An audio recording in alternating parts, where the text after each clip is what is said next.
Hi all, welcome back. അപ്പോൾ ഇന്ന് നമ്മളൊരു വെജിറ്റബിൾ ബിരിയാണിയുടെ റെസിപ്പിയാണ് കേട്ടോ ചെയ്യുന്നത്.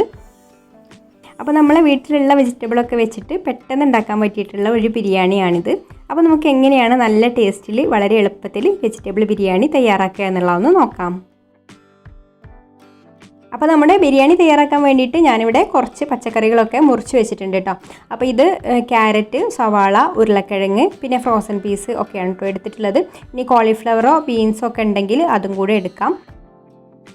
പിന്നെ ഒരു 3 കപ്പ് ബിരിയാണി അരിയാണ് എടുത്തിട്ടുള്ളത്.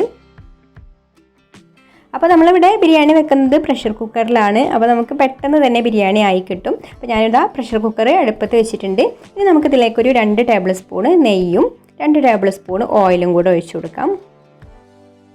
ഇനി നെയ്യും ഓയിലൊക്കെ ഒന്ന് നന്നായിട്ട് ചൂടായതിന് ശേഷം നമുക്കിതിലേക്ക് ഒരു സവാള ഇതുപോലെ നീളത്തിൽ അരിഞ്ഞത് ഇട്ട് കൊടുത്തിട്ട് ഒന്ന് പൊരിച്ചെടുക്കണം.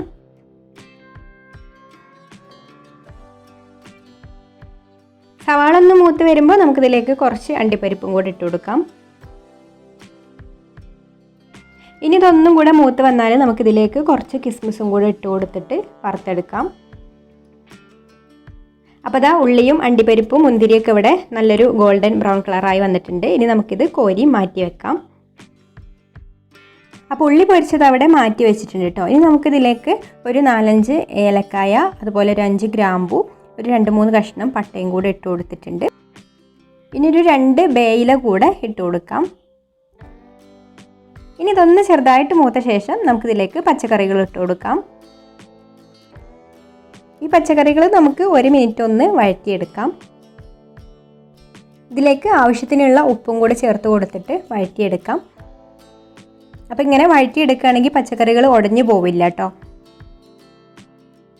പിന്നെ ഇതിലേക്ക് ഇതുപോലെ ഒരു ചെറിയ തക്കാളി അരിഞ്ഞതും അല്പം മല്ലിയിലയും പുതിനയിലും കൂടെ അരിഞ്ഞതും കൂടെ ഇട്ട് കൊടുത്തിട്ട് ഒന്നും കൂടെ ഇതുപോലെ ഒന്ന് വഴറ്റിയെടുക്കാം. ഇനി നമുക്കിതിലേക്കൊരു 1/2 ടീസ്പൂണ് ഗരം മസാലയും ഒരു 1.5 ടീസ്പൂണ് ബിരിയാണി മസാലയും കൂടി ചേർത്ത് കൊടുത്തിട്ട് ഒന്നും കൂടി വഴറ്റിയെടുക്കാം. ഇനി നമുക്കിതിലേക്ക് 1 ടീസ്പൂണ് നാരങ്ങനീരോ വിനാഗിരിയോ ഒഴിച്ചു കൊടുക്കാം. നാരങ്ങനീരുണ്ടെങ്കിൽ അതന്നെ ചേർത്ത് കൊടുക്കുക കേട്ടോ, ഇല്ലെങ്കിൽ വിനാഗിരി ചേർത്ത് കൊടുത്താൽ മതി. എന്നിട്ട് നമുക്കിതിലേക്ക് കഴുകി ഊറ്റി വെച്ചിട്ടുള്ള അരി ചേർത്ത് കൊടുത്തിട്ട് ഒന്ന് ഇളക്കി കൊടുക്കാം. ഇതുപോലെ പതുക്കെ ഒന്ന് ഇളക്കി കൊടുത്താൽ മതി കേട്ടോ, അരി പൊടിഞ്ഞു പോവരുത്. എന്നിട്ട് നമുക്കിതിലേക്കൊരു 6 കപ്പ് തിളച്ച വെള്ളം ഒഴിച്ചു കൊടുക്കാം. അപ്പോൾ നമ്മൾ 3 കപ്പ് അരിയാണ് കേട്ടോ എടുത്തിട്ടുള്ളത്. 3 കപ്പ് അരിയിലേക്ക് 6 കപ്പ് വെള്ളമാണ് വേണ്ടത്. ഇനി ഒന്ന് ഇളക്കി കൊടുത്തതിന് ശേഷം നമുക്ക് ഉപ്പൊന്ന് ചെക്ക് ചെയ്ത് നോക്കിയിട്ട് ഉപ്പിട്ട് കൊടുക്കാം. അപ്പോൾ നമ്മൾ റൈസിലേക്കും കൂടെ വേണ്ട ഉപ്പിട്ട് കൊടുക്കണം കേട്ടോ. വെള്ളത്തിൽ ഒരിത്തിരി ഉപ്പ് മുന്നിട്ട് നിൽക്കുന്ന രീതിയിലാകണം, എന്നാലേ ഉള്ളൂ ചോറ് വെന്ത് വരുമ്പോൾ ഉപ്പുണ്ടാവുള്ളൂ. അപ്പോൾ അതിനനുസരിച്ചുള്ള ഉപ്പ് ചേർത്ത് കൊടുക്കാം. ഇനി ഒന്ന് ഇളക്കി കൊടുത്തിട്ട് നമുക്ക് കുക്കർ അടച്ച് വെച്ച് വേവിച്ചെടുക്കാം.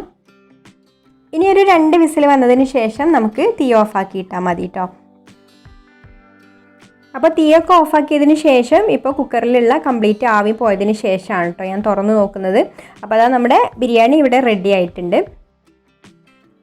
ഇതൊന്ന് എല്ലാം കൂടെ നന്നായിട്ടൊന്ന് യോജിപ്പിച്ചെടുക്കണം.